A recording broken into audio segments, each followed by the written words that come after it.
Face 1 awakening பார்த்தோம்ல. இந்த trigger face வந்து 3வது ஃபேஸ். ட்ரிகர் ஃபேஸில் தான் என்ன நடக்கும்னா நம்மளோட ஷேடோ செல்ஃபுக்கான அவேக்கனிங் ஃபுல்லாக நடக்கும். இப்போ ட்ரிகர் ஃபேஸில் ஷேடோ செல்ஃபுக்கான அவேக்கனிங் ஃபுல்லாக நடந்துருச்சு. இப்போ செப்பரேஷன். அப்போ நமக்கே நம்மளோட நெகட்டிவிட்டி என்ன, நம்மளோட ஷேடோ சைடு என்னன்னு ஃபுல்லாக தெரிஞ்சு போச்சு. ஸோ அந்த ஷேடோ சைடுக்கான நிறைய ரியலைசேஷன்ஸ் செப்பரேஷன் ஃபேஸில் நடக்கும். இது எல்லாமே நமக்குள்ளே இருக்குது. இதுதான் நம்மளை முதல்ல சரி பண்ணிக்குவோம். ஏன்னா நீங்கள் ட்ரிகர் ஃபேஸ்லேயே மிரர் எக்ஸசைஸை ஆரம்பிச்சிட்டிங்க.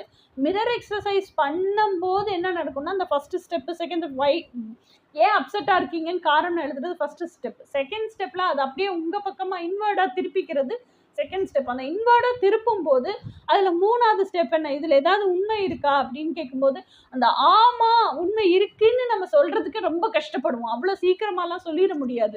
அது நம்ம மிரர் எக்ஸசைஸ் பண்ணி பண்ணி பண்ணி பழகி அதுக்கப்புறம் அந்த மிரர் எக்ஸசைஸே நம்ம கேஷுவல் ரொட்டீனில் வரும்போது தான் ஆமாங்கிறதே வரும். டக்குன்னு இமீடியட்டாக வந்துடும். அப்போது அது வரைக்கும் நம்ம அந்த ஆமாம் இந்த மிஸ்டேக் என் மேலே தான் இருக்குது அப்படின்னு சொல்கிறதுக்கு அந்த ஈகோ டெத் ஆகிறதுக்கு அவ்வளோ கஷ்டப்படுவோம். ஓகே, மிரர் எக்ஸசைஸும் ஒன்றும் அவ்வளோ ஈஸி கிடையாது. அந்த 2வது ஸ்டெப்பை எழுதிட்டு 3வது ஸ்டெப்பில் அது ஆமான்னு அக்செப்ட் பண்ணிக்கிறதுக்கு நான் சஃபர் பண்ணியிருக்கேன்ப்பா, நிறைய சஃபர் பண்ணியிருக்கேன். ஓகே, அதெல்லாம் இந்த செப்பரேஷன் ஃபேஸில் வந்து நீங்கள் நிறைய